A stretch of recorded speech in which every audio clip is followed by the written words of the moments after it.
Hey everyone, this is Disney 65. I'm here, aka Lisa Disney. And today I decided to do a review of a film that is getting a remake next week with Halle Bailey and Jonah Howard King. It is, of course, The Little Mermaid. So yeah, I'm going to talk into depth about what the movie was about, the original one. So without further ado, let's dive into it. So the movie is about this mermaid called Ariel, voiced by Jodie Benson, who dreams of seeing the world. Like she wants to explore the human world. But her overprotective father, voiced by Kenneth Mars, King Triton, is like, "Oh, you are not going up there the surface, honey. You are not going up there at all." But of course, she's so stubborn. She's like, I'm not listening to one word you're saying. I'm going up there to that shore, whether you like it or not. Which she does, by the way. And from there, she meets this guy who is a prince called Eric, voiced by Christopher Daniel Barnes. Who, fun fact, by the way, he was 16 when this movie came out. 16 years of age. I may have said this before, but yeah, for a guy that's 16 years of age, he sure had a mature voice for his age, like. So anyway, she of course goes up on shore. She sees Eric for the first time, and like in fairy tales, she falls madly in love with the guy, and of course she wants to be part of his world. So of course her best friend Flounder, voiced by what's his name, Jason something is his name, of course, surprises Ariel with the statue of Eric, but of course, it's short lived, the statue of him, because her father destroys everything belonging to her in her collection that she has. And of course, she ends up like um, meeting Ursula, voiced by the brilliant Pat Carroll, who is no longer with us. And she, of course, makes a trade with Ariel for her voice because she wants to make. Because she was like, "Oh, I give you a deal. You have 3 days to make Eric fall in love with you, or else you'll turn back into a mermaid." And of course, Ariel is so dumbstruck. She's like, "Well, if I do that, I'm not going to see my father's sisters again." Oh, and Nurse was like, "Oh yeah, but you have your man. Life's full of tough choices, ain't it?" So Ariel does, of course, trade her voice for Ursula in exchange for legs, and she goes up and shore again to meet Eric. Only this time she has no voice, so she can't like say anything to him at all, which is kind of a problem. And from there, Eric kind of shows Ariel his kingdom. Like he brings her to like a tour of what to expect in his world, I guess. Um, but yeah, Eric and Ariel though in this cartoon was like a love at first sight thing because Eric of course fell in love with her voice. So you could say he kind of reminded me of Derek from Swan Princess, where he fell in love with Odette Beauty, and that was it. Like he didn't give a damn whether her personality sucked or not. He just loved her beauty. Whereas in the Little Mermaid, the original one, Eric was like infatuated with Ariel, all because of her singing voice. I don't know about the live action one or not, whether he'd just be fascinated with her voice and that's it. God only knows.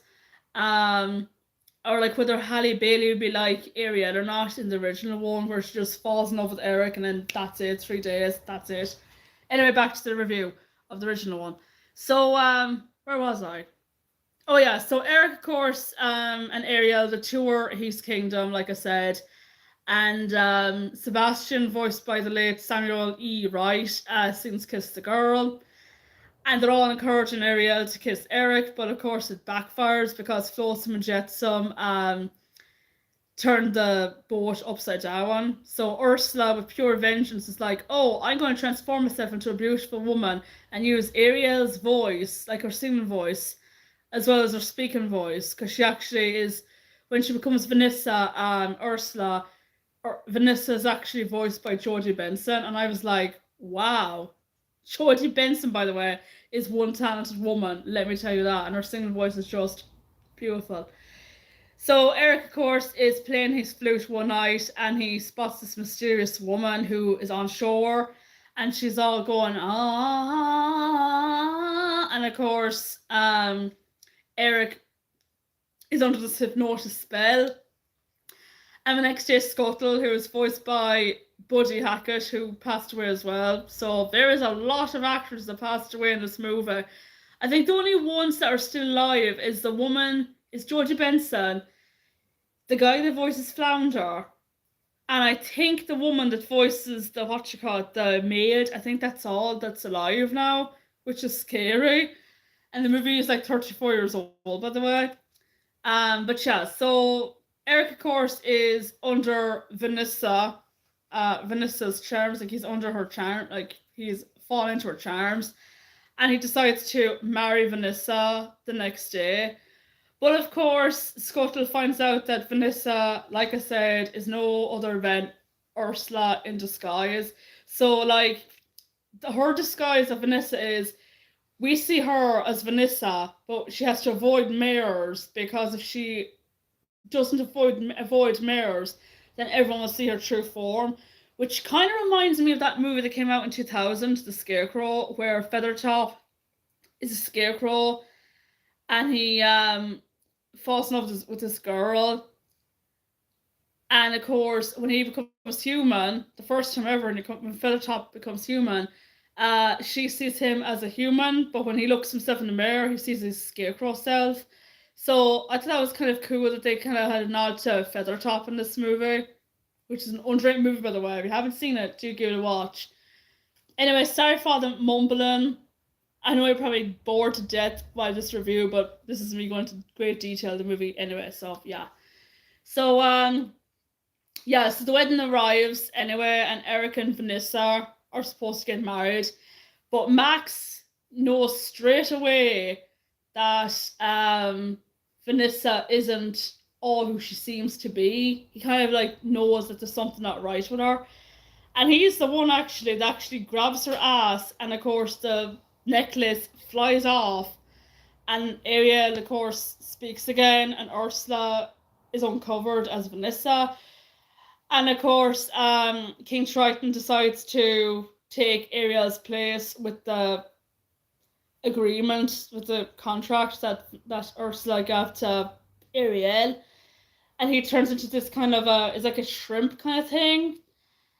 And of course, Eric is like, well, Grimsby, I may have lost her once, but I'm not going to lose her again. So Eric, of course, decides to save Ariel from Ursula, who turns into this big giant octopus. And here I am going, sweet Jesus.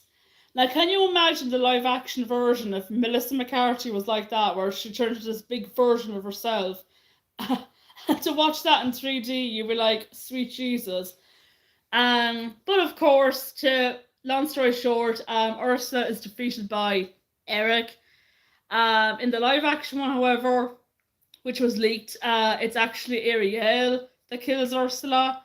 And some people are like, how the hell is she able to climb up the boat and stab Ursula with the sharp piece of wood that was on the ship? I don't know. So yeah, all ends well. Triton sees that Ariel. So yeah, Triton sees Ariel. Knowing that she is in love with Eric, and of course Triton's like, well, you know what now?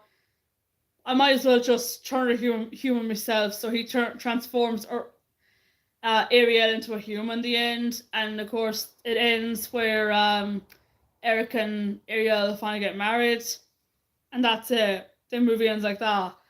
So yeah, why is Little Mermaid one of my favorite movies of all time? The animation is really good. I love the animation in this movie.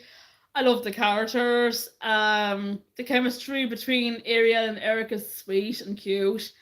Some people think that Eric is a very boring character. Like I remember one time Mandy Moore was doing an interview when she was promoting Tangled, and they said to her, "Who's your favorite prince?"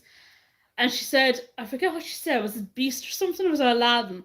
But she said that Eric was boring. She was like, he's a very boring guy. I don't think Eric is boring at all. You know, he comes across as a very shy, humble guy who's a lovelorn, by the way. Um, yeah, the music was very good as well. Like I love all the songs in this movie, like Part of Your World and It's Reprise. Under the Sea is so catchy. Kiss the Girl, love that song. I even love the pop version of done by what you call him, Peter Andre. Um, what songs am I missing in this movie? Daughters of Triton was a good one as well. Le Poisson, which isn't in the remake, by the way, which I was kind of sad about. That was a funny song as well, and the scene for Le Poisson was hilarious. With Chief Louis, who is like Eric's chef in the movie when he's in the castle.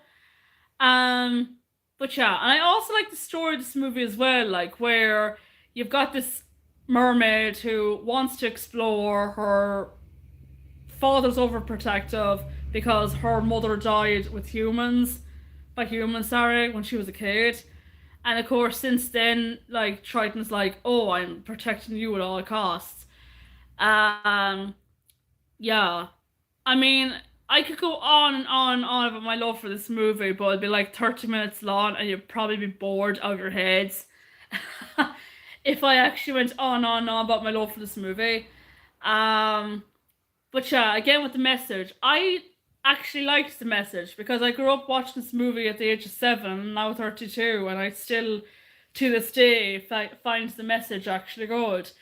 However, that's not the case because a lot of people don't like the message of this movie because you've got this, like I said before, I'm sorry for all the waffling and the rambling. Yeah, the Ariel kind of like gave up her voice because she just wants to get the guy, and that's all she wanted to do was just like trade her fins, 4 legs, and that just to impress a guy that she only knows for like what, 3 days, and that's it. I mean, take the likes of Enchanted, where like Giselle met Robert for like 3 days, and of course she fell in love with him on the second day or the third day. Was it the second day or third day she fell in love with Robert in Enchanted? I think it was like the third day or something, and he fell in love with her.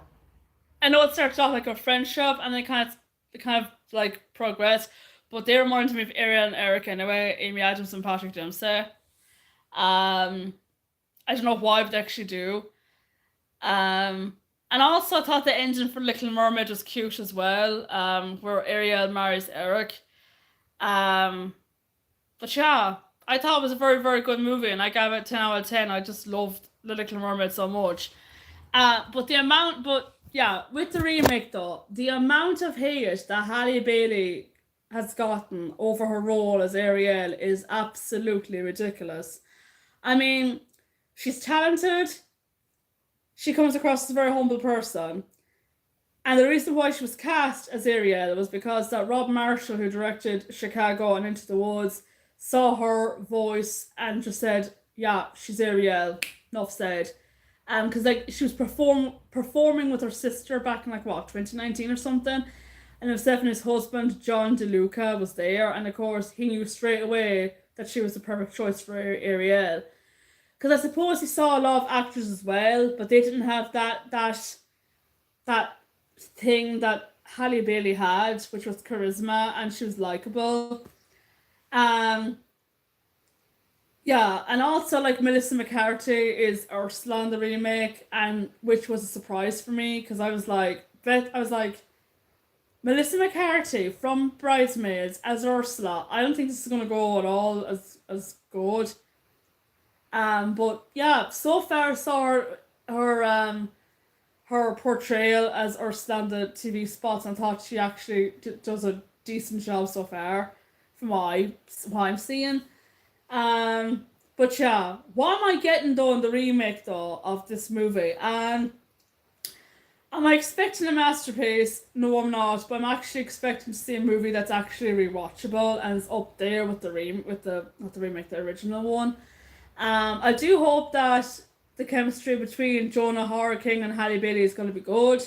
So far, from what I'm seeing, they actually click straight away, and he has great praises of her. He boasts about, oh, that she came to his trailer one day and said hi. He's like, oh hey, and she invited him to see her sister perform live in concert, which I thought was very nice of her. And yeah, you can tell the chemistry is there between those two, and everyone wants to ship them like Tom Holland and Zendaya. So yeah, um, I am kind of nervous though about the new songs though. I'm not gonna lie, like Scuttlebutt. I heard that's like a rap song, which me and rap songs, I'm like, no. We're also gonna get a song called For the First Time and another reprise for Part of Your World and Wild and Uncharted Waters, which sounds like, which the lyrics are kind of very romantic in a way. Um, but yeah, I will do a review of the Little Mermaid live action next week, sometime next week. So yeah, I think that's all I have to say about this movie. So if you've seen this video, thanks for watching. Uh, Let me know what your favorite scenes were in The Little Mermaid, the original one. For me, there was a lot. I loved Part of Your World. I loved the Kiss the Girl scene. I thought that was very, very cute. The Kingdom scene was very cute as well. Um, yeah, that's it for me. So take care.